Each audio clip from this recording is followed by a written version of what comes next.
দক্ষতা এবং অভিজ্ঞতা নিজেকেই তৈরি করতে হয়, এটা কেউ কোনোদিন তৈরি করে দিবে না। আপনাকে চিন্তা ভাবনা করতে হবে যে আপনি কী ধরনের দক্ষতা এবং অর্জন করতে পারেন। আর এই দক্ষতার জন্য অবশ্যই একজন দক্ষ মানুষের হাত ধরে চলতে হয়, কারণ দক্ষতা অর্জন করতে হলে দক্ষ মানুষের কাছে যেতে হবে। আপনি নিজে নিজে যদি মনে করেন আমি দক্ষতা অর্জন করছি নিজে একা একাই, তাহলে আপনি ভুল আছেন। এই পৃথিবীতে যারাই যা কিছু করেছে দক্ষ মানুষের হাত ধরেই করেছে।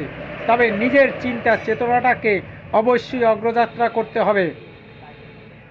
সারা জীবন যদি ইনকাম করতে হয়, কারো ধর্না ধরতে না হয়, তাহলে অবশ্যই দক্ষতার অর্জন করতে হবে, দক্ষ প্রশিক্ষণ দিতে হবে।